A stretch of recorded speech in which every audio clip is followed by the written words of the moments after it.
"Keep your gold, your majesty. Give them back their freedom." Emily Carter spoke softly, but the words struck the Crimson Court harder than any royal command. Nearly 300 vampires sat beneath the vaulted ceiling of the throne hall, and not one of them moved. Red candles burned along black marble walls. Winter rain tapped against stained glass windows 40 feet above the floor. At the far end of the chamber, Vampire King Salvatore Ricci sat upon a throne carved from a single block of dark stone. His skin was unnaturally pale, whiter than the cold moonlight falling across the steps beneath him. His black hair was swept away from a face so still and sharply defined that he might have been mistaken for a statue, if not for the crimson eyes fixed entirely on Emily. Between them rested an open cedar chest filled with gold coins, property deeds, and a royal ring bearing the ancient crest of House Ricci. The fortune inside could have purchased a mansion overlooking the Hudson River. It could have paid every hospital bill Emily's younger brother would ever face. It could have ended the fear that followed her through every late shift, every overdue notice, and every call from the medical center. 2 nights earlier, she had been a maid whose name most of the court had never bothered to learn. Now Salvatore had declared before every noble house that she had saved his life and helped expose a conspiracy against the crown. By vampire law, the king's debt to her could not remain unpaid. Everyone expected her to kneel. Several nobles leaned forward with thin, knowing smiles, already imagining the human girl reaching for the gold with trembling hands. Others watched with open contempt, convinced that poverty would reveal her true nature. Emily still wore the plain black uniform she had used while polishing silver and carrying linen through the servant corridors. Her brown hair had been pinned neatly behind her head, though several loose strands framed her tired face. Her fair skin looked warm and alive beside the cold porcelain complexion surrounding her. She had no jewels, no title, and no family name that carried power in this room, but she did not lower her eyes. Salvatore's voice moved through the chamber, quiet and absolute. "Emily Carter, the throne recognizes the debt owed to you. The gold is yours. The land is yours. The protection of my house is yours for as long as you live." A murmur passed through the court. Emily looked at the royal ring, one small object. Yet every vampire in the hall understood what it meant. No noble could threaten her, no creditor could touch her wages, no hospital could refuse her brother treatment. She could leave the estate before sunrise and never scrub another marble floor. Her hand rose. The entire court seemed to hold its breath, but instead of taking the replaced her palm against the lid of the chest and slowly closed it. The sound was not loud, a simple wooden click. Still, it silenced the room. Lady Seraphine Voss, seated near the throne, turned sharply toward the noblewoman beside her. A councilman in a silver-trimmed coat stopped smiling. Even the guards along the walls shifted their attention from Emily to their king, waiting for the air to turn cold. Salvatore did not move, only his eyes changed, darkening from crimson to the color of banked embers. "You refuse a royal reward?" he asked. Emily's heart pounded so hard she was certain every vampire could hear it. They probably could. She folded her hands to keep them from shaking. "Yes, your majesty." A nobleman rose from the first row. "Sit down," Salvatore said. The man obeyed before the final word had fully left the king's mouth. Salvatore descended 1 step from the throne. "Perhaps the reward is insufficient. It is more money than I could earn in several lifetimes. Then why refuse it?" Emily glanced toward the upper gallery, where the estate workers had been ordered to stand as witnesses. Human faces watched from behind the carved railing. Some were frightened. Some looked exhausted. One young woman held the hand of an older maid whose family had served the court for 27 years without ever paying off a debt that should never have existed. Emily turned back to the king. "Because the greatest debt in this room is not owed to me." The silence deepened. Salvatore's expression remained unreadable, but something sharpened behind his eyes. "Explain." Emily drew one careful breath. "I will not accept a comfortable life while the people who helped build this court are still trapped by false contracts. I will not take land while families outside these walls are waiting for their homes to be returned. And I will not wear your protection as though justice is a privilege reserved for the person who happened to save a king." Several nobles recoiled. One whispered that she had forgotten her place. Emily heard him. She continued anyway. 2 nights ago, no one here knew my name. Today you call me worthy because my actions benefited the throne. But the others were worthy before anyone powerful needed them. Salvatore came down another step. He now stood less than 15 feet away, tall and motionless beneath the red candlelight. "What is it you want from me, Emily Carter?" She met the gaze of a 600-year-old king and answered without kneeling. I want you to return what this court took from those who could not stand here and demand it themselves. No one spoke, no one moved. For the first time in centuries, the Vampire King was not the most powerful person in his own throne room. 2 nights earlier, however, Emily Carter had possessed no power at all. She had only a worn uniform, a hospital notice she could not afford, and the certainty that someone was knocking from behind a wall where no living person was supposed to be. 4 days earlier, Emily Carter stood in the servants' kitchen beneath a ceiling stained by years of steam, counting the bills in a plain white envelope. For the 3rd time, even though she already knew the total, it was not enough. The hospital had given her until Friday to confirm Noah's next procedure, and Friday was now 2 days away. She folded the notice carefully and slipped it into the inside pocket of her uniform before anyone could see. Around her, copper pans hung above a long preparation table. Ovens breathed out waves of heat, and the midnight staff moved quickly beneath the yellow lights. No one spoke above a murmur. In the Ricci estate, even the walls seemed to listen. Emily had worked there for 11 months. Long enough to learn which corridors remained warm after sunset, which staircases groaned beneath human feet, and which doors were never to be touched. The eastern wing was one of those places. Officially, it was unused. No guests stayed there. No meetings were held there. No servants were assigned to clean it. Yet every night, 1 tray of bread, water and broth disappeared from the kitchen ledger without a name attached to it. Emily had noticed the pattern 3 weeks earlier. She noticed patterns because invisible people had to. A woman who carried trays and polished silver learned more than those who sat at the tables. She knew which noble drank from a crystal glass without ever tasting it. She knew which council member lowered his voice when Salvatore Ricci entered a room. She knew which servant smiled in public and cried behind locked pantry doors. Most of all, she knew when something did not belong. The missing food did not belong. Neither did the sound behind the eastern wall. The first time Emily heard it, she had been carrying folded linens through a narrow corridor near the sealed wing. 3 soft knocks, a pause, then 3 more. She stopped so suddenly that the top sheet slid from the stack.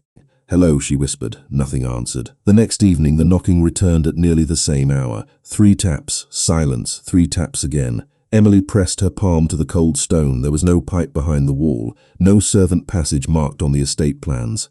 When she asked Mr. Halbrook, the senior steward, he went pale and told her the old building settled at night. "Stone does not knock in patterns," Emily said. "In this house, Miss Carter, you would be wise not to argue with stone. After that, no one would discuss it."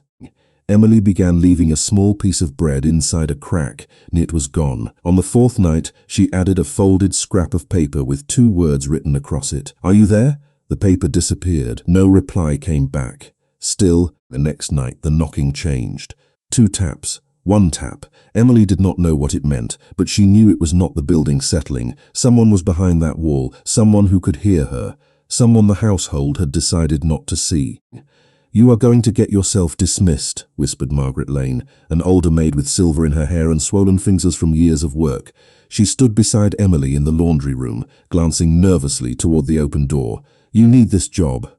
So does whoever is in there." Margaret's eyes filled with worry. "You have Noah." Emily looked down at the stack of freshly pressed shirts between them. "That is exactly why I cannot pretend not to hear it." Margaret said nothing. She did not have to. Everyone in the servants' quarters knew about Noah's heart condition. They knew Emily accepted every late shift and every holiday assignment. They knew she walked nearly 2 miles to the bus stop each morning to save the cost of a second route. What they did not know was that Noah had called her the previous night and apologized for being expensive. He was 15 years old, 15 and already measuring his life in medical bills. Emily had told him never to say that again. Then she had ended the call, sat on the edge of her narrow bed, and cried without making a sound. By the time she returned to the eastern corridor that evening, her fear had hardened into purpose. She carried a cleaning bucket to make her presence look ordinary. At the wall, she crouched and slipped a roll beneath the baseboard. "I do not know who you are," she whispered, "but I am trying." 3 knocks answered immediately. Emily froze. They were louder now, desperate. Then footsteps sounded at the far end of the corridor. Too quiet, too measured. Emily stood and gripped the mop handle. A tall figure appeared beneath the last wall lamp. Black suit, dark hair, skin pale enough to look carved from winter. Salvatore Ricci stopped 12 feet away, and the air around him seemed to lose all warmth. Emily lowered her eyes, but not before she saw his gaze move from her face to the crack beneath the wall. "Miss Carter," he said. His voice was calm, which made it more dangerous. "Why are you standing outside a forbidden wing after midnight?" Emily's heart began to race. Behind the stone, someone knocked once. Salvatore heard it. She knew he did. His expression did not change. That frightened her more than anger would have. Emily tightened her hand around the mop and answered with the only truth she had. "Because someone in there is hungry." Salvatore's gaze rested on Emily for so long that the silence became its own warning. The corridor lamps burned steadily, but the space between them felt colder with every second. "You believe someone is being kept behind that wall," he said at last. Emily looked toward the narrow crack near the baseboard, then back at him. "I believe someone has been taking the food I leave there." "And you decided this was your responsibility?" "No one else would answer me." His eyes sharpened. "That was not my question." Emily swallowed. She had seen nobles tremble when Salvatore entered a room. She had watched senior staff lower their voices when his name was spoken.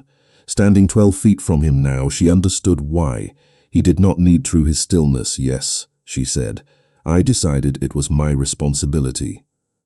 Another knock came from behind the wall. One tap. Salvatore turned his head slightly, acknowledging the sound without surprise. That single movement told Emily more than any explanation could have. He knew the passage existed. Whether he knew who was inside was another question. "Return to the servants' wing," he said. "Forget what you heard." Emily did not move. "Is someone trapped in there? You are not in a position to question me, then put me in one." The words escaped before caution could stop them. Salvatore took one measured step forward. Emily's pulse raced, yet she held her ground. He studied her face as though searching for something beneath it. Fear, ambition, a hidden demand. "What do you want, Miss Carter?" "An answer. People rarely want only answers." "I do." "No." His voice remained quiet. "You want something from this house. Everyone does." Emily thought of Noah's hospital notice folded inside her uniform. She thought of the amount she still needed by Friday. For one dangerous moment she considered telling Salvatore. He could pay the bill without noticing the expense. One word from him could erase the problem that had kept her awake for months. But if she mentioned Noah now, Salvatore would believe he had proven his point. "I want to know that no one is being left hungry behind a locked door," she said. "That is all." Something unreadable passed through his crimson eyes. "Go back to your room." This time Emily obeyed, not because she believed him, but because she understood she would learn nothing more tonight. She pushed the cleaning bucket ahead of her and walked away without looking back. Salvatore remained in the corridor until her footsteps faded. Then he approached the wall and placed 2 fingers against the stone. His expression hardened. The eastern passage was supposed to be empty. He had ordered it sealed 8 years earlier, after the archive rooms were moved below the main library. No prisoner had been authorized there. No servant had been assigned to deliver food. Yet Emily had discovered a pattern his own stewards had either missed or concealed. That possibility disturbed him. What disturbed him more was her refusal to ask for anything. Salvatore had watched her for months, not openly. A king who had survived 6 centuries did not announce his suspicions. Reports reached him each week. Emily Carter had covered the cost of a broken serving tray for an older maid. She had returned a gold cufflink found beneath a guest's chair. She had given away half her dinner to a kitchen boy after he missed his meal. Each act appeared generous. Each could also have been carefully designed to build trust. Salvatore had once believed in goodness without proof. That mistake had nearly ended his reign. In 1829, he had trusted a human woman named Margaret Hale. She had laughed easily, spoken boldly, and treated him as a man instead of a king. He gave her access to rooms no mortal had entered. He offered her wealth, safety, and a place beside him. She sold his private correspondence to vampire hunters in exchange for gold and a promise that they would make her immortal.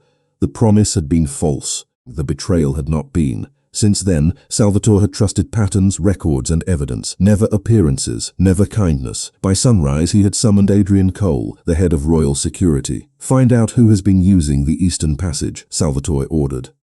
Quietly, Adrian nodded. "And the maid? Watch her. Do you believe she is involved?" Salvatore looked toward the tall window, where the first grey light touched the estate grounds. "I believe she wants me to think she is different." He opened a narrow drawer in his desk and removed a silver key. It looked ancient, but its enchantment was simple. It could open the outer archive corridor and nothing more. No treasury, no weapons room, no sealed records. A safe temptation, a controlled question. Place this where she will find it during tomorrow evening service. Adrian hesitated. You are testing her. I am learning what she does when no one appears to be watching. Neither man noticed the faint shadow beyond the half-open study door. Dominic Vale stood in the adjoining gallery, motionless beneath a portrait of Salvatore's father. He had come to deliver council papers. Instead, he had heard every word. His pale mouth curved into a small smile. Salvatore believed he was preparing a test. Dominic saw something far more useful. He saw a human servant, a forbidden corridor, and the perfect person to blame for what would happen next. By the following evening, the silver key was waiting for Emily beneath a folded linen napkin on the service cart outside the west dining room. She almost missed it. The metal caught the amber light as she lifted a stack of plates, bright enough to stop her hand in mid-air.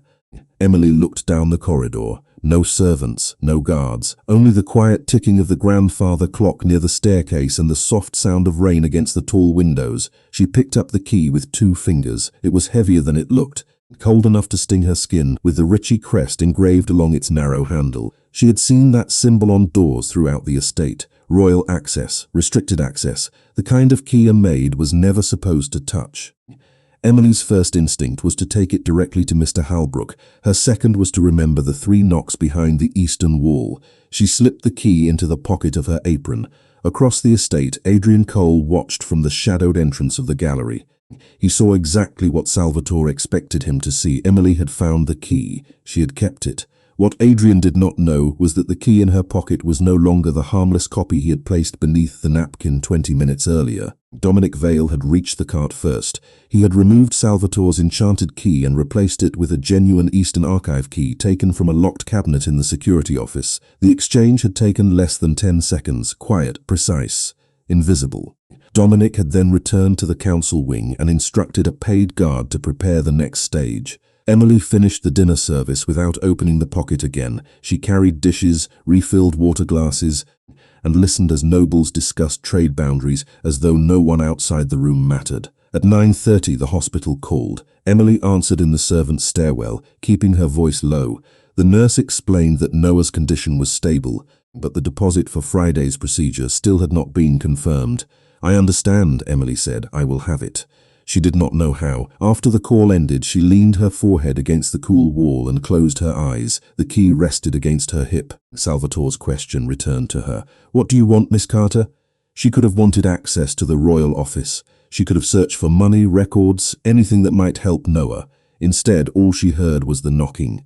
At 11:40, Emily left the servants' wing carrying the same cleaning bucket she had used the night before. The estate was quieter now. Most of the human staff had gone to their rooms, while the vampires had gathered in the lower ballroom for a council reception. She moved through the service corridor, down a narrow staircase, and across the unlit passage leading east. Each step sounded too loud. At the final corner, she stopped. The sealed door stood ahead of her beneath a single brass lamp. 2 royal guards were supposed to be stationed there. Neither was present. Emily's unease deepened. She took the key from her pocket. For a moment, she considered turning back. If Salvatore had meant for her to find it, this could be another question disguised as an accident. If he had not, keeping it could cost her the job Noah depended on. Then 3 knocks came from behind the wall. Faster than before, Emily inserted the key. The lock opened immediately. She froze. Salvatore had believed the copied key would open only the outer corridor. Adrian, positioned 50 feet away behind an ornamental screen, heard the real lock release and understood something was wrong. He reached for the communication device inside his coat. Before he could speak, every lamp in the eastern passage went dark. The estate did not lose power. Only that corridor did. Adrian stepped forward, but a steel security gate dropped between him and Emily, sealing the passage with a heavy crash. Miss Carter, he called. Do not go farther. Emily turned toward his voice. Who royal security? Stay where you are. A second door closed behind her. She was trapped between the dark archive and the sealed gate. Somewhere deeper inside, a woman gave a faint cry. Emily tightened her grip around the bucket handle. There is someone in there. I know. Wait for me. Adrian entered an emergency code into the control panel. Nothing happened. The system had been disabled from the council network. That required high-level authorization. Someone inside the court was interfering. Emily switched on the small flashlight clipped to her belt. Its narrow beam revealed a stone corridor lined with empty shelves and dust-covered portraits. The air smelled stale but not abandoned. A metal cup sat near the wall. A folded blanket lay beyond it. Fresh footprints crossed the dust. Emily moved forward. "Miss Carter," Adrian warned from behind the gate. "That is a direct order." She paused. Then the voice came again, weak, frightened. "Please." Emily looked back at the gate, though she could no longer see Adrian through the darkness. "I am sorry," she said, "but whoever is in there has been waiting longer than I have." She followed the footprints past the shelves until she reached a narrow door concealed behind a hanging tapestry. The silver key opened that lock too. Inside was a young woman sitting on the floor beside a cot, pale with exhaustion but awake. Her servant's dress was wrinkled and a thin chain secured the door from the outside rather than restraining her. Emily lowered the flashlight. "My name is Emily Carter. I am going to help you." The woman stared at the key in Emily's hand and fear crossed her face. "You should not have that." "I found it." "No," the woman whispered. "Someone wanted you to find it." Before Emily could answer, a distant alarm sounded somewhere beneath the estate. The woman pushed herself to her feet. "My name is Lily Bennett. Dominic Vale locked me here because I found his records. He is going to move against the king tonight." Emily felt the corridor shift from mystery to danger. "How do you know?" Lily looked toward the ceiling, listening to footsteps moving above them. "Because he needed a human servant to open this door, carry that key, and be blamed when Salvatore Ricci does not return from the eastern wing." Lily's warning seemed to drain the last warmth from the hidden room. Emily stared at her, trying to separate fear from fact. "Start at the beginning," she said, quickly. Lily pressed one hand against the wall to steady herself. "I worked in Lord Vale's accounting office. 3 weeks ago, I found 2 sets of records. The public ledgers showed ordinary service contracts. The private ledgers showed something else." "What?" "Debts that were never real. Families charged for food they never received. Workers fined for rooms they were already required to occupy. Land transferred after signatures were copied." Lily's voice shook, but her words remained clear. "People came here believing they could work off what they owed. The amount only grew." Emily thought of Margaret Lane's 27 years of service. She thought of the older maid's swollen fingers and the way she avoided every question about her contract. How many people? Hundreds, maybe more. A low mechanical hum passed through the corridor outside. Emily turned toward the door. The security gate was still locked and Adrian's voice had gone silent. "Where are the records now?" she asked. "I copied the pages Dominic feared most. Payments, forged approvals. I hid them inside an air duct near the old map room. Why did he not find them? Because he thought I had given them to the king." Lily drew a careful breath. "I tried. Dominic's guard stopped me before I reached the royal offices. He locked me here while he searched for the copy." The distant alarm stopped. The sudden silence felt worse. Emily moved to Lily's side. "You said he is moving against Salvatore tonight." Lily nodded. "Dominic has been telling the council that the king has become weak. He says Salvatore protects humans at the expense of vampire houses. He needed proof that the court could no longer trust him, so he created it. He plans to lure the king into this wing with a false security report. Then he will make it appear that a human servant entered a restricted archive and attacked him while stealing royal property." Lily looked at the silver key. "You are the servant." Emily's stomach tightened. The key had not been lost. It had been placed. The empty guard station, the darkened lamps, the sealed gate. Every step had been arranged before she entered the corridor. "When is Salvatore supposed to come here?" The report was scheduled for midnight. Emily glanced at the small watch pinned beneath her collar. 11:52, 8 minutes. She crossed to the door and called into the darkness. "Mr. Cole?" No answer. She tried again. "Adrian?" Only the faint echo of her own voice returned. Lily moved toward a narrow shelf and pulled away a stack of empty storage boxes. Behind them was a service panel with several old switches. The emergency system connects to the lower guard station, but Dominic disabled the main line. "Can it be restored? Then is there another way out?" Lily pointed to the rear wall. "There is a maintenance passage behind the map room. It leads close to the old weapons archive." "Close to where Dominic expects the king?" "Yes." Emily took the flashlight from her belt and handed it to Lily. "Show me." They left the hidden room and moved deeper into the eastern archive. Lily walked slowly from exhaustion, so Emily kept one arm ready beside her without pulling or rushing her. The corridor narrowed until their shoulders nearly touched the stone walls. Dust covered the floor, but a fresh line of footprints led toward a staircase. Emily stopped. "Are those yours?" Lily shook her head. "No one has taken me this way. The footprints were too clean to be old. Someone had passed through recently." At the bottom of the stairs, they found the old map room. Rolled charts filled cracked wooden cabinets. A metal vent ran along the ceiling. Lily pointed to the third panel. The records are inside. Emily climbed onto a low table and reached into the vent. Her fingers found a cloth packet wedged beyond the frame. She pulled it free and opened one corner. Pages, names, amounts, official seals.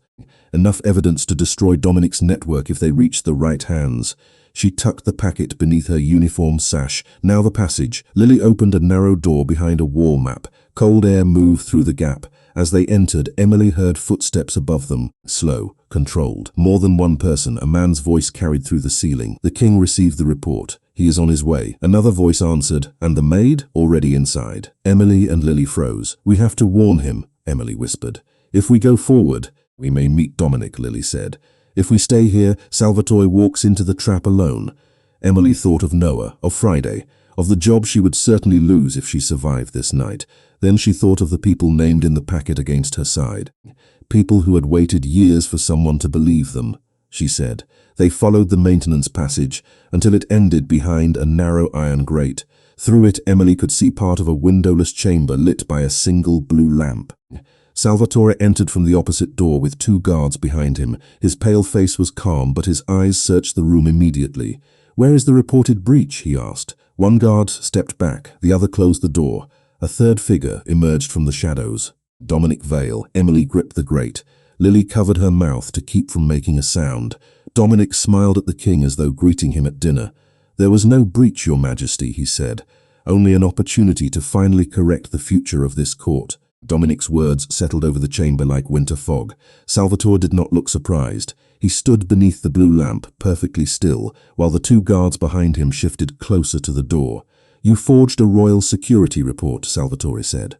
You disabled the eastern corridor, removed my sentries, and brought me into a sealed room. That is a great deal of effort for a conversation. Dominic smiled. You stopped listening years ago. I listened carefully. You observe, you calculate, you test. But you do not hear what your own court has been telling you. Salvatore's crimson eyes moved briefly toward the guards. One avoided his gaze. The other placed a hand near the control panel beside the door. Emily understood at once. They were not protecting the king. They were holding the room. Lily leaned close to the iron grate and whispered, The guard on the left brought food to my cell. Emily studied the narrow maintenance passage. The grate was secured by 2 latches on their side. They could open it, but the sound would reveal them immediately. Salvatore stepped farther into the chamber. What exactly has my court been saying? Dominic moved toward a long table where a sealed crystal vial rested beside several papers. That you have forgotten what maintains order.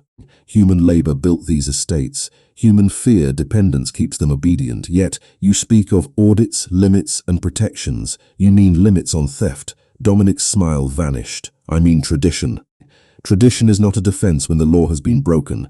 The blue flame above them bent toward Salvatore as if pulled by his voice. Dominic noticed. He reached for the crystal vial. Salvatore's gaze followed his hand. What is inside? Proof that even a king can be made helpless. One guard moved toward the lamp. The chamber went dark. Emily heard a chair scrape, a low command, then the sound of the table shifting across the floor. Lily gripped her arm. We have to move. Emily opened the grate. Its hinges gave a sharp metallic cry. A red glow appeared in the darkness as Salvatore's eyes flared. For 1 second, Emily saw every figure clearly. Dominic stood beside the table. One guard blocked the main door. The other held Salvatore's right arm, while a pale silver stain spread across the king's sleeve near his shoulder. There was no open wound, only liquid silver soaking into the fabric and dark lines beginning beneath his unnaturally pale skin. Salvatore pulled free, but his movement slowed almost immediately. Dominic stepped back. The compound is already entering your system, he said.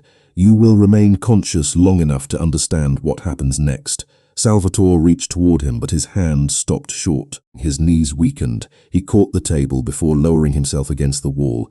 Dominic turned to the guards. Leave the maid's key beside him. Place her cleaning cloth near the vial. The council will believe she entered to steal from the archive and panicked when the king found her. Emily's breath caught. He did not know she was there. Not yet. Lily pointed toward a red lever near the far wall. That activates the royal distress signal. Can you reach it? If they are looking somewhere else. Emily glanced at the emergency case mounted beside the grate. Its seal had already been broken. Inside were a flashlight, a silver containment band, insulated gloves, and a sealed emergency blood ration designed to keep until a physician arrived. She took the case. When I step out, run to the lever. Lily stared at her. What will you do? Make sure they look at me.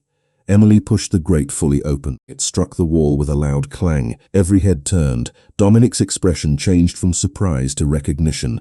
Emily Carter, he said. How convenient. She stepped into the chamber with the flashlight raised. Not for you. The guard nearest the door moved toward her. Salvatore forced his head up. Do not touch her. Even weakened, his voice stopped the man for half a second. Lily slipped from the passage, crossed behind the table, and pulled the red lever. A bell rang through the eastern wing. Dominic's composure cracked. The second guard turned toward Lily. Emily pushed her cleaning bucket across the floor. Water spread beneath his shoes, forcing him to slow and steady himself. Lily reached the secondary panel and pressed the emergency signal. Red lights flashed along the ceiling. Dominic seized the crystal vial and backed toward a side exit. We are leaving. The two disloyal guards followed him. Before disappearing, Dominic looked directly at Emily. By morning, this will still be your crime. He did not flee the estate. He returned to the council wing, where his allies were already preparing the official version of the night. The side door closed behind him. Emily rushed to Salvatore. He sat against the wall, one hand pressed over the silver-stained sleeve. Do not come closer, he said. The compound may spread through direct contact. Emily pulled on the insulated gloves and opened the emergency case. Printed instructions were fastened inside the lid. Tell me if I do this wrong. Secure the containment band above the stain, tight enough to slow the silver, not enough to stop circulation. Her hands trembled once, then steadied. She fastened the band around his upper arm and locked it into place. The dark lines beneath his skin slowed. Emily removed the sealed blood ration and connected the feeding tube exactly as the instructions showed. This will not cure the silver, Salvatore warned. I know. It will only keep me conscious. Then stay conscious. Lily knelt beside the alarm panel, listening. The Royal Guard is coming. Less than 2 minutes. Salvatore looked at Emily as the first measure of emergency blood entered the line. Why did you come back? Emily checked the containment band and met his dimming crimson gaze. Because someone was trapped behind a wall and because you were walking into the same kind of darkness. Footsteps thundered beyond the outer gate. For the first time that night, the sound did not belong to Dominic's men. The Royal Guard reached the eastern chamber in less than 90 seconds, but to Emily it felt much longer. Adrian Cole entered first, followed by 2 physicians carrying a sealed medical case. His eyes moved from the silver-stained fabric on Salvatore's shoulder to Lily beside the alarm panel, then to the genuine archive key lying near Emily's cleaning bucket. He did not waste time asking questions. Clear the corridor, he ordered. No one enters without my authorization. The physicians knelt beside Salvatore. One examined the dark lines beneath his pale skin while the other checked the silver containment band Emily had secured around his upper arm. The compound has not reached his core circulation, the senior physician said. The band slowed it. His gaze shifted toward Emily. Who applied this? I did. Then you gave us the time we needed. Salvatore's crimson eyes remained open, though their light had dimmed. Lily Bennett is under royal protection, he said. So is Emily Carter. Adrian nodded. Dominic Vale, seal the estate quietly. Let him believe we do not yet understand what happened. Emily glanced toward the side exit Dominic had used. She understood now that he had not fled. He had gone upstairs to control the story before Salvatore could speak. The physicians transferred the king to a narrow medical stretcher and moved him through the service passage to avoid the public halls. Adrian escorted Lily separately, keeping her hidden from the council. Emily followed until they reached the royal treatment room on the north side of the estate. There, a physician raised one hand. You may wait outside. Salvatore spoke before Emily could step back. She stays. The room was circular, lined with dark cabinets and frosted glass. Blue fire burned beneath a silver basin while the physicians worked to remove the remaining compound from Salvatore's system. Nothing they did was violent, but every movement was precise. Emily stood near the wall, still wearing the insulated gloves from the emergency case. Lily had been taken to a secure guest room with 2 loyal guards. The copied records remained hidden beneath Emily's sash. She could feel their weight against her side. After nearly an hour, the senior physician straightened. The danger has passed. His Majesty must remain still until his strength returns. How long? Adrian asked. Several hours. Salvatore closed his eyes. His face became completely motionless. The physician checked his pulse, then lowered his voice. He is resting. Emily did not believe it. She had seen Salvatore command a room while silver moved through his body. A man like that did not surrender to sleep easily. Still, she said nothing. Adrian dismissed the attendants and sent guards outside. Before leaving, he approached Emily. Dominic will act before dawn. He knows the king survived, but he does not know what we heard. He will blame me. Yes, the key was found in your possession. Your cleaning cloth was inside the tea chamber. The guards who served him will support his account, and Lily, if he learns she is alive, he will change his plan. For now, she must remain hidden. Emily touched the packet beneath her sash. These are the records she copied. Adrian's expression sharpened you. She removed the cloth bundle and placed it in his hands. Adrian opened a black evidence envelope, slid the records inside without unfolding them, and sealed it with the royal security crest. He wrote the time, location, and Emily's name across the front. This establishes custody, he said. Lily will identify the records when the court is ready to hear her. Emily watched him lock the envelope inside a steel case. For the first time since entering the Eastern Wing, she felt that the truth might survive even if she did not control what happened next. Adrian turned toward the door. His Majesty will decide what the court believes. Then he left. Silence returned. Emily washed her hands, removed the damp outer layer of her uniform, and sat beside the table where Salvatore rested. His skin looked almost colorless beneath the blue firelight. For the first time, he did not appear frightening. He appeared tired. You were right about one thing, she said quietly. People do want things from this house. Salvatore did not move. Emily folded a clean cloth and placed it against his forehead. They want fair wages. They want to know when their contracts end. They want to stop being afraid that one mistake will cost their families everything. His breathing remained slow and measured. You watch everyone, she continued, but you do not see what happens beneath your own roof. Margaret Lane has worked here for 27 years. She still owes more than the day she arrived. The kitchen staff loses pay when nobles cancel a dinner. Human workers are punished under rules they are never allowed to read. Emily's voice tightened. You call this order because the halls are quiet. They are quiet because people are afraid. Salvatore heard every word. He had not fallen asleep. The physicians had warned him not to speak, and silence now gave him something command never had, the truth without fear. Emily reached inside her uniform and touched the hospital notice folded in her pocket. I cannot afford to lose this job, she admitted. My brother Noah has a procedure on Friday. The hospital needs a deposit I do not have. She looked toward Salvatore's still face. I could have searched that archive for money. I thought about it for 1 second, then I heard Lily. Her hand closed around the notice. Noah once apologized for how much it cost to keep him alive. He is 15 years old. He should be worried about school and baseball, not whether his sister can afford his heart. Salvatore's fingers shifted slightly against the sheet. Emily noticed but assumed it was an unconscious movement. If I had taken something tonight, even for him, I would have returned home as someone I did not want him to become. Her voice softened. He needs a sister who can look him in the eye, not one who teaches him that another person's suffering becomes acceptable when your own need is great enough. Emily replaced the cloth and stood. You tested me, she whispered. I do not know how, but that key was never an accident. Salvatore remained still. Perhaps you wanted proof that I was dishonest. Perhaps that was easier than admitting your court might be.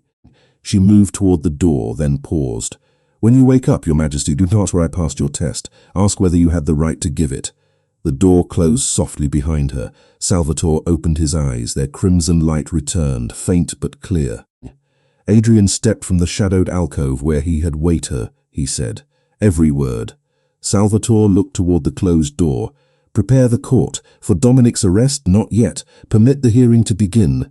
But Emily remains under your direct protection. Record every word Dominic says. The moment her safety is threatened, we intervene. Adrian hesitated. She will still believe you abandoned her. Salvatore's expression darkened. Then when this is over, I will owe her more than my life. Emily had taken only 6 steps from the treatment room when 2 royal guards appeared at the far end of the corridor. Their uniforms bore Salvatore's crest, but neither man met her eyes. Emily Carter, the taller guard said. You are required to come with us. She looked back at the closed treatment room door.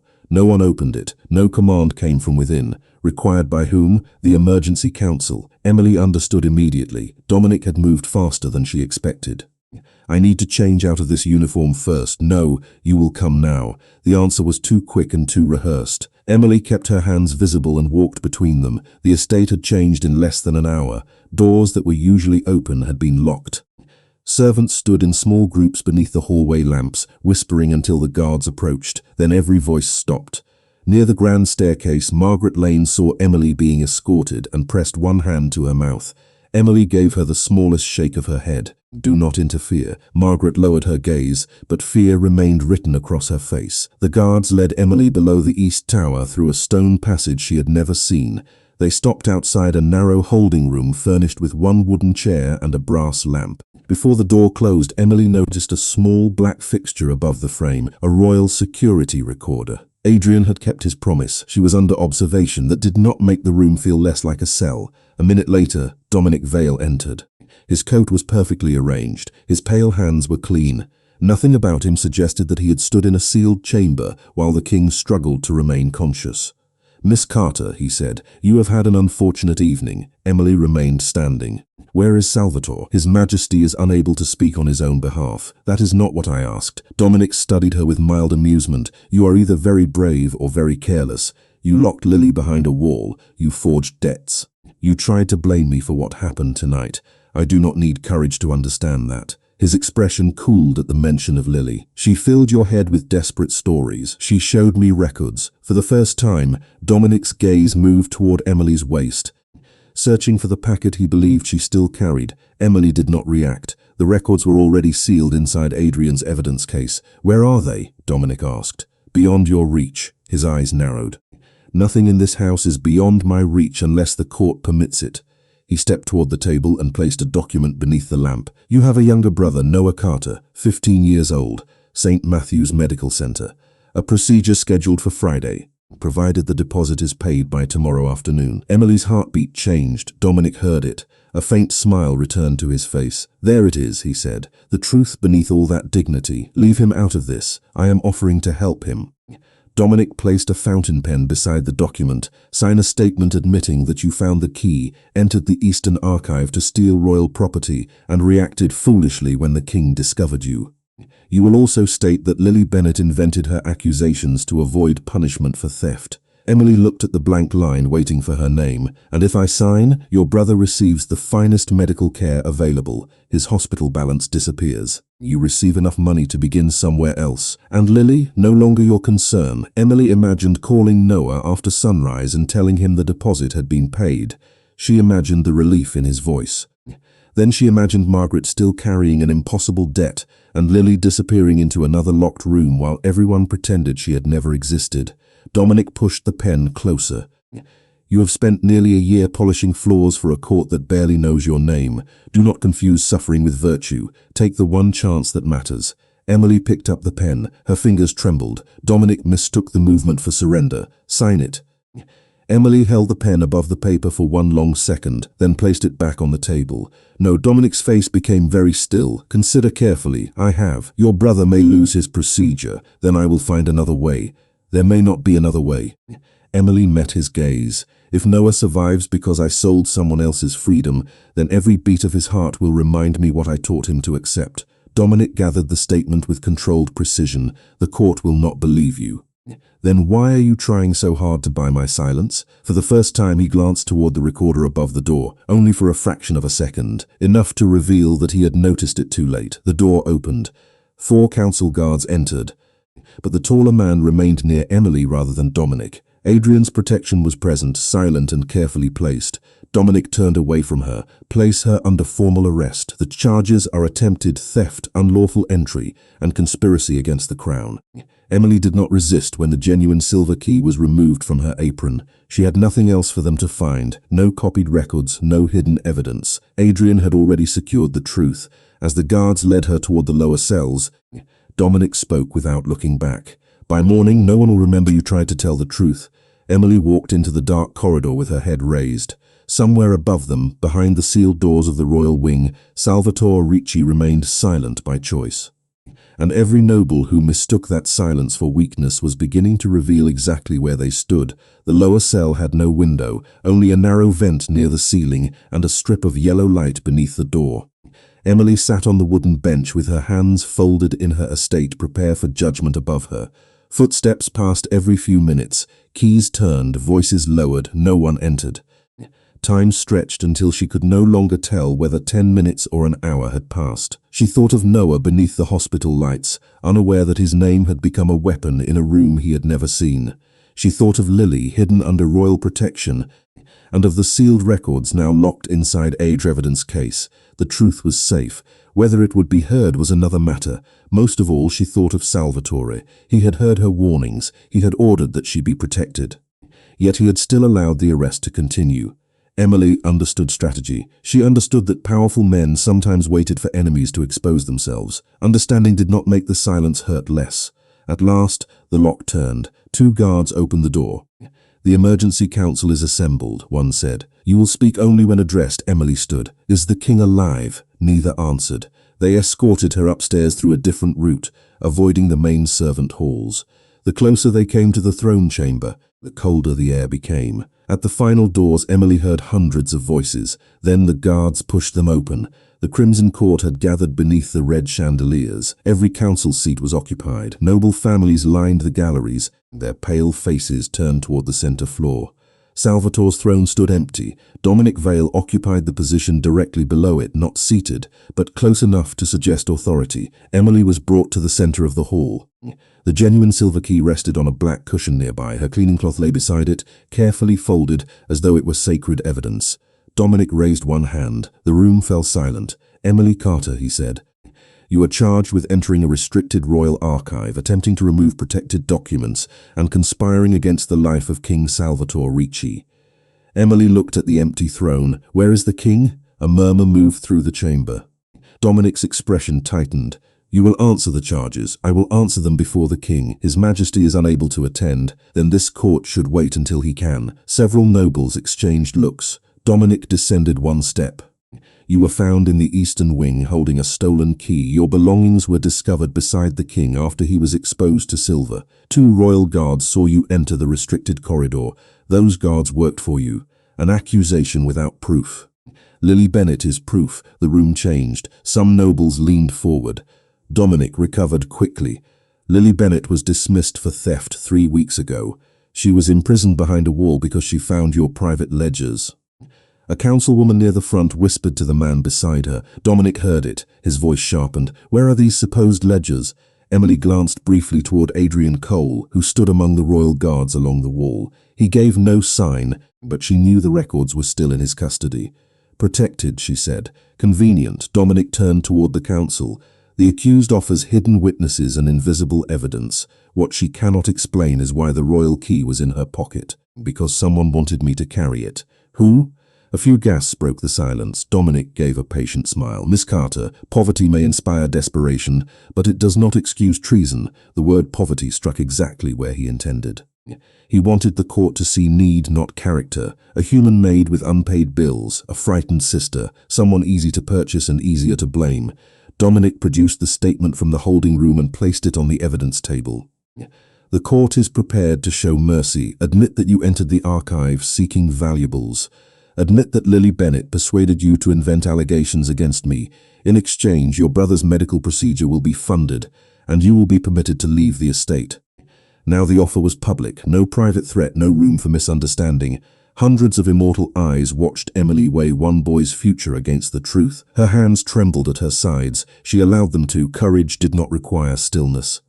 "You spoke to the hospital," she said. "You learned the exact amount I owed." Dominic said nothing. "You believed that because I was afraid, I would become dishonest. I believed you would choose your family. I am choosing my family." Emily turned slowly, letting her voice reach the galleries. "My brother is 15 years old. He trusts me to teach him what kind of person he should become. What would I teach him if I bought his chance to live with another woman's silence?" No one moved. "What would I tell him when Lily disappeared? What would I say to the families whose homes were taken through false contracts? That their suffering mattered less because I loved someone?" Dominic's calm began to crack. "Enough." Emily faced him again. "You are not offering mercy. You are asking me to help you erase people. Sign the statement." "No." The single word traveled farther than a shout. Dominic's eyes hardened. "Then your brother loses the procedure." Pain moved through Emily so sharply that she nearly looked away. She did not. "Then I will find another way, but I will not make Noah's heart beat with money purchased by another person's captivity." A nobleman rose from the left side of the chamber. "This proceeding is wasting our time. Remove her." 3 others stood with him, then 5 more, not because the evidence had convinced them, but because Dominic's command had revealed their allegiance. Emily saw it happen, so did every guard positioned along the walls. Dominic lifted his hand toward her. "Take her below. The council will pass judgment before dawn." The guards moved. Emily looked once more at the empty throne. No answer came, no rescue, only silence. She turned to walk with them rather than be pulled. Then the great doors at the rear of the chamber opened. Cold air swept through the hall, extinguishing half the candles at once. Every guard stopped. Every noble turned. Salvatore Ricci stood in the doorway, pale as winter, dressed in black, his crimson eyes fixed on Dominic Vale. "Judgment," the king said, "will begin now." No one bowed when Salvatore entered, they forgot. The Vampire King crossed the threshold with measured steps, one hand hidden beneath the dark fold of his coat where the silver poison had left his arm weak. His face was almost colorless beneath the red chandeliers, yet the force of his presence moved through the chamber like winter air through an open door.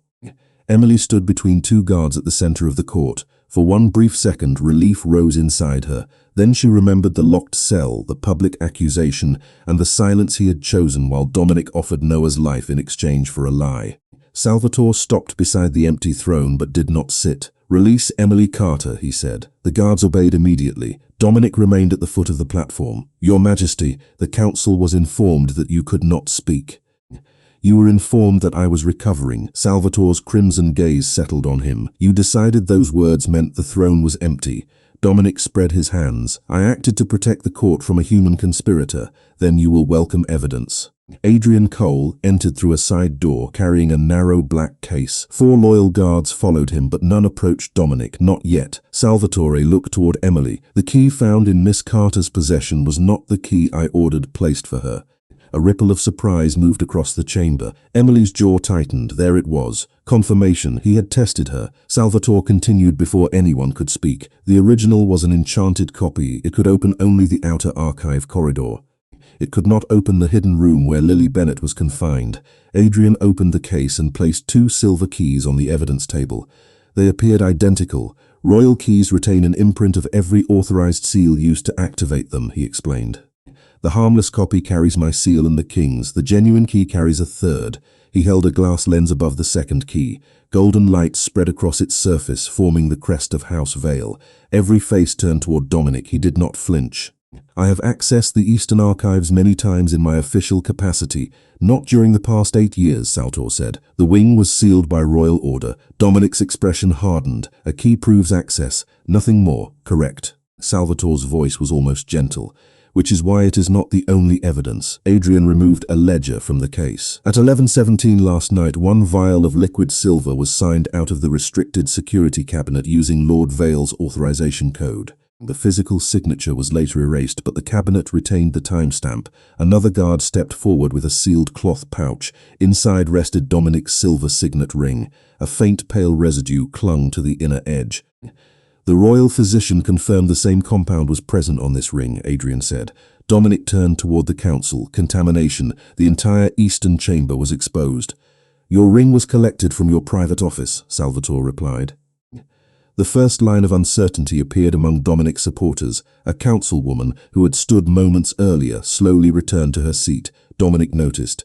"You are building a performance around the testimony of servants." "No," said a voice from the upper gallery.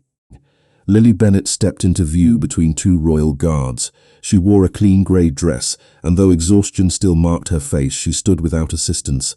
Emily released a breath she had been holding since the cell door closed. Lily descended the staircase carrying a cloth packet. "I copied the private accounts before Lord Vale imprisoned me," she said. "The original ledgers are hidden in his estate office behind a false panel. These pages list the families, the false debts, the seized property, and the council members who received payments for approving them." The names struck the room harder than any accusation. Several nobles stopped looking at Dominic. Others looked directly at the exits. Adrian accepted the packet from Lily and compared its first page to a document already sealed inside the black case. The paper, ink, and accounting marks match records recovered from Lord Vale's office 20 minutes ago. Dominic's calm finally fractured.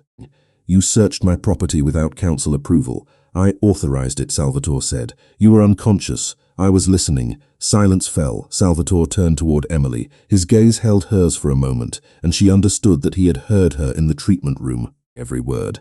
He had also heard Dominic's accusation unfold and had waited. The knowledge cut through her relief. Salvatore faced the court again. The guard who replaced the key has confessed. He also confirmed that Dominic ordered the false security report that brought me to the eastern wing. At a signal from Adrian, the same guard entered under escort. His head remained lowered. I changed the keys, he said. I disabled the corridor lights. Lord Vale told me the Maid would be blamed and that the king would survive long enough for the council to remove him. Dominic's voice rose. A frightened guard will say anything to save himself. Then explain why you offered to pay for Noah Carter's procedure if Emily signed a false confession, Salvatore said. Dominic turned toward Emily, then back to the throne. Too late, every member of the court had heard the offer. Salvatore descended the steps until he stood level with him. You did not merely attempt to remove me, you built your power by trapping people in debts they could never repay. Dominic's eyes moved across the nobles who had risen in his support. Some remained standing, enough to make his next choice clear. Yes, the denial disappeared from his voice, because someone had to preserve order while you weakened it. A murmur passed through the chamber. Dominic lifted his chin. Human servants obey because they need us. Human families remain silent because they fear losing what little they have. That dependence has protected our world for generations. You call exploitation protection, Emily said. Dominic looked at her with open contempt. I call it reality. Salvatore's eyes deepened to a burning red. And I call it treason. Dominic turned toward the nobles behind him. He places the word of a maid above the blood of ancient houses. Look at him, he is already chosen. One by one, 11 council members stepped away from their seats and moved toward Dominic. The court divided in complete silence. Salvatore did not order the guards forward. He allowed every supporter to reveal themselves. Then Dominic pointed at Emily. This human has made the king unfit to rule. Salvatore moved between them. No, he said. She revealed that some of you were never fit to stand beside the throne. The 11 nobles standing behind Dominic did not move, but their decision had already changed the room.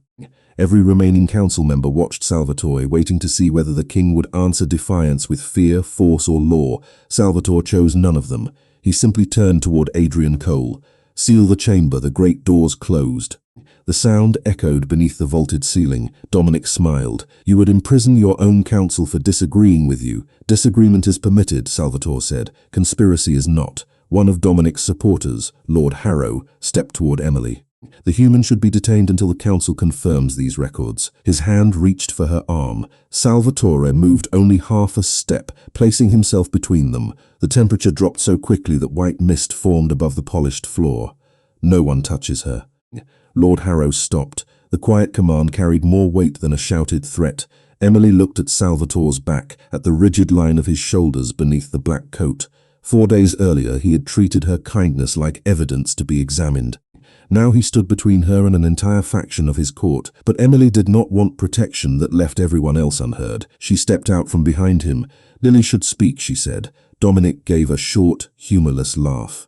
The maid thinks she can direct royal proceedings. She is not directing them, Salvatore replied. She is reminding this court what justice requires. He looked toward Lily. You have the floor. Lily approached the center of the chamber, clutching the recovered ledger against her chest. Her hands trembled, her voice did not. She began with Margaret Lane, 27 years of service, an original debt of $1,200, more than $30,000 repaid through withheld wages. A current balance that Dominic's office still listed as $9,000. A murmur moved through the servants' gallery.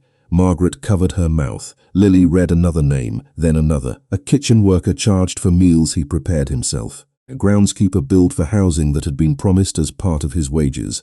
A widow whose family farm had been transferred after a signature was copied onto a false agreement. Each entry was supported by payment dates, authorization seals, and private distributions to council members. The numbers formed a pattern too precise to dismiss.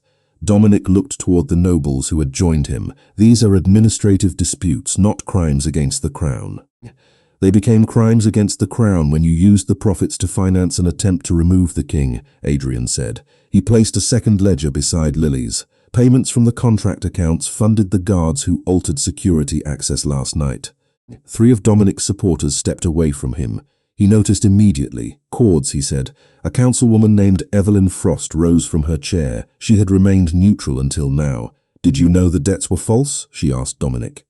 I knew dependents maintained order. That was not my question. Dominic said nothing. The silence answered for him. Evelyn turned toward Salvatore. I request a formal public trial under the covenant of equal testimony. Several nobles stared at her. The covenant was old, rarely invoked but still valid. It required testimony from servants, laborers, guards and nobles to be weighed under the same standard. Dominic's face hardened. That law was written for disputes between houses. Emily spoke before fear could silence her. Then this is the moment to decide whether the law protects people or only titles. Salvatore looked at her. Something changed in his expression. Not surprise, recognition. The request is granted, he said. Dominic stepped forward. You cannot be serious. You would place ancient bloodlines on trial beside hired humans. Yes, Salvatore's answer was immediate, because the law does not become weaker when it applies to the powerful. It becomes real. The nobles who still stood with Dominic began to separate. 2 returned to their seats. 4 moved toward the wall, unwilling to remain visible beside him. Only Lord Harrow and 3 others stayed. Dominic watched his support dissolve, and the controlled mask he had worn all night finally disappeared. You think this ends with ledgers and speeches, he asked. These people will demand more, better wages, representation, access. They will never be satisfied. Emily faced him. People who have been denied fairness do not become dangerous when they ask for it. The people who profit from denying it become afraid. No one laughed. No one interrupted. Adrian signaled the guards. They approached Dominic and the remaining conspirators without drawing weapons. Lord Vale, Adrian said, you are under royal detention pending public trial. Dominic looked past him towards Salvatore. She has changed you. Salvatore's gaze shifted briefly to Emily. No. She forced me to see what I had allowed myself to ignore. Dominic was escorted from the chamber with Lord Harrow and the others. The doors closed behind them. The rebellion ended not with a battle but with witnesses, records, and the slow collapse of fear. Salvatore turned toward the servants' gallery. No contract connected to Dominic Vale will be enforced until the trial is complete. No worker will lose housing, wages, or medical protection during the investigation. Relief moved through the gallery in quiet waves. Some people cried. Others simply sat down as though a weight they had carried for years had finally shifted. Emily remained in the center of the court. Salvatore approached her, stopping several feet away. You were placed in danger because of a test I created, he said. His voice was clear enough for every person in the chamber to hear. I allowed your arrest to continue so the conspirators would reveal themselves. You were protected, but you were not informed. That choice was mine. Emily met his eyes. Protection without truth still feels like betrayal. The words struck the court into silence. Salvatore did not defend himself. You are right. For the first time in living memory, the Vampire King admitted fault before nobles and servants alike. Then he looked toward the empty space where Dominic had stood. The trial will begin tomorrow night. After it ends, this court will answer for every name in those records. Emily glanced toward Margaret, Lily, and the workers gathered above. Not only the court, she said. The people harmed should decide what justice looks like. Salvatore held her gaze. Then they will. At that moment, Emily understood that saving a king had been the simplest part of the night. Teaching him to share power would be far more difficult. But for the first time he was listening. The following night the public trial continued until the red candles had burned nearly to their bases. Servants spoke, guards testified, families brought contracts that had trapped them for years. Accountants explained how false fees had been added faster than wages could ever repay them. No one was hurried, no one was silenced because of rank.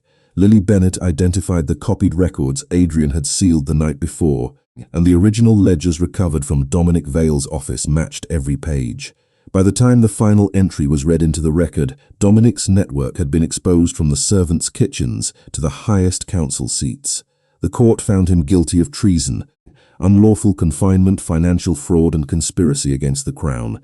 His remaining allies were stripped of office and placed under royal detention while restitution was calculated.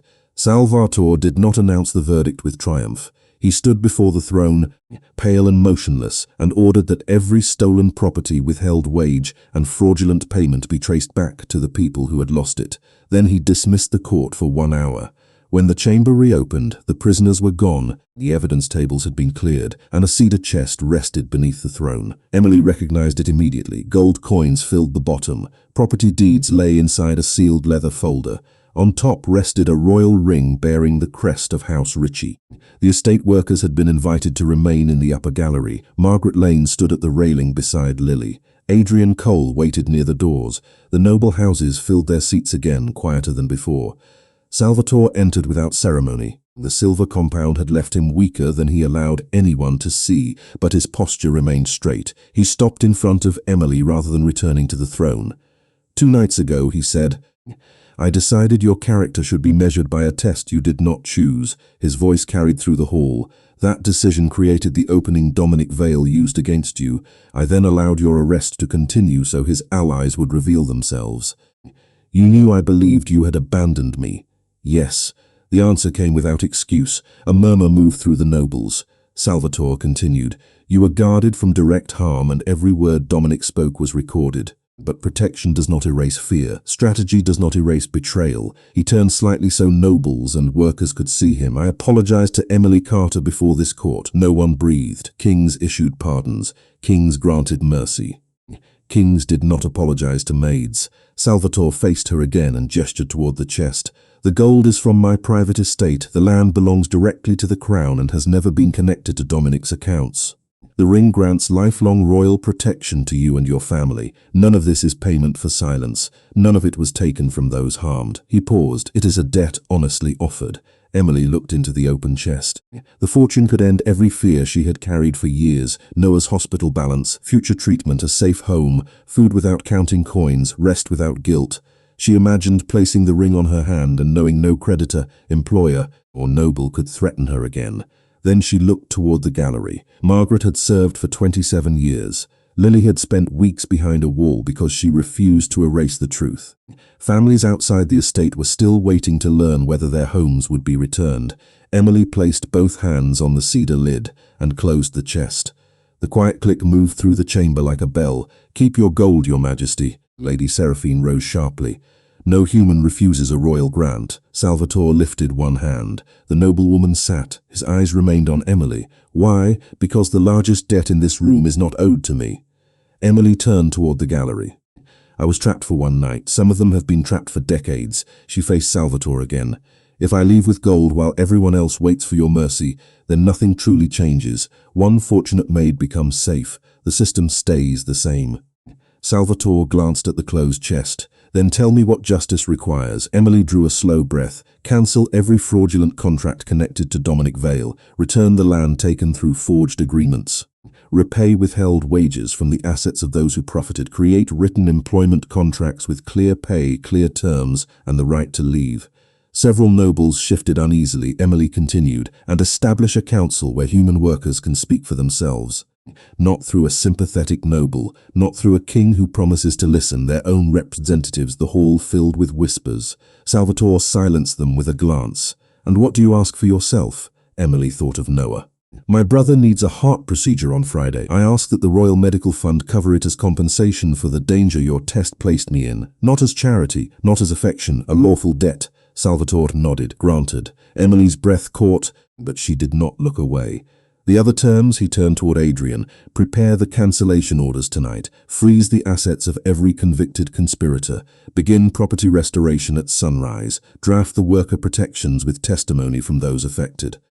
Then he looked toward the gallery. "Within 30 days, representatives will be elected by the human staff and the families named in the ledgers."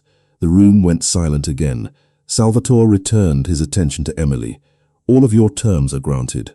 She glanced at the royal ring resting on the chest. "Then keep the gold." "Why?" "So the court remembers that justice was not purchased by rewarding one person." For the first time, humility softened Salvatore's face.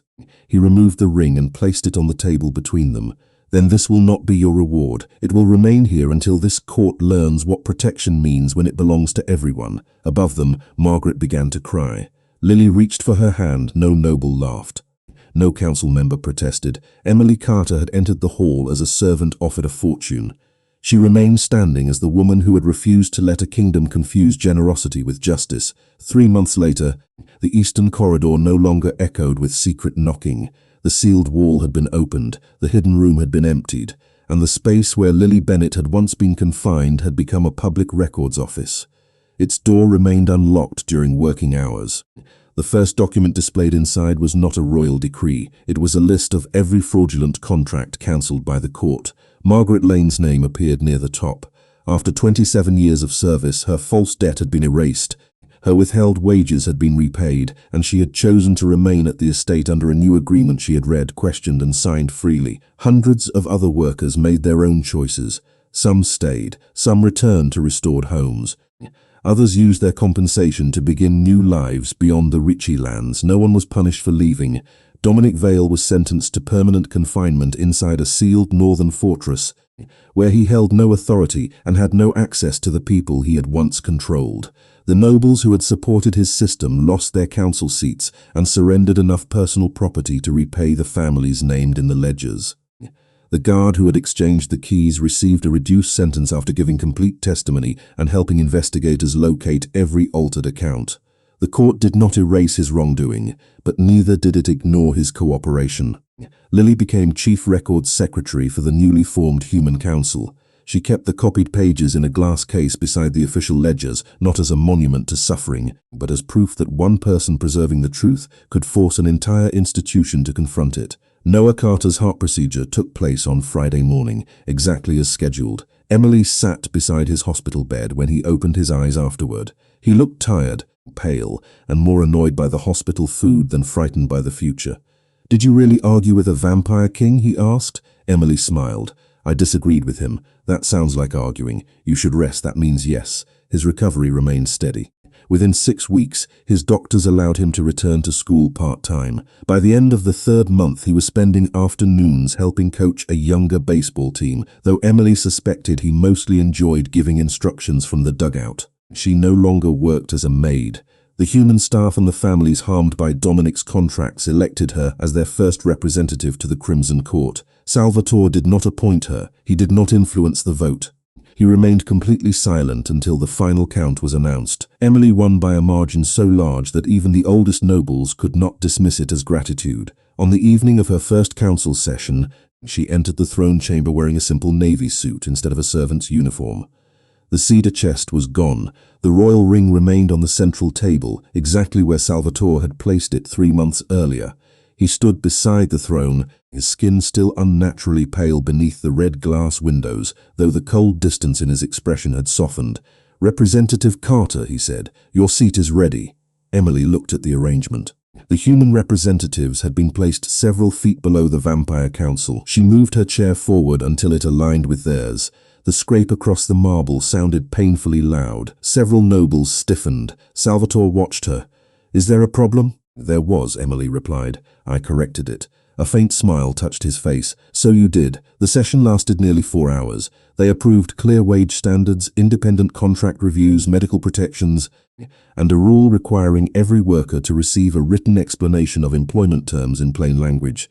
They created an appeals board with equal human and vampire membership. Salvatore accepted amendments he once would have considered challenges to his authority. Emily rejected 2 of his proposals and improved a 3rd. No one was punished, no lamps shattered. The kingdom survived disagreement. When the meeting ended, Salvatore picked up the royal ring from the center of the table.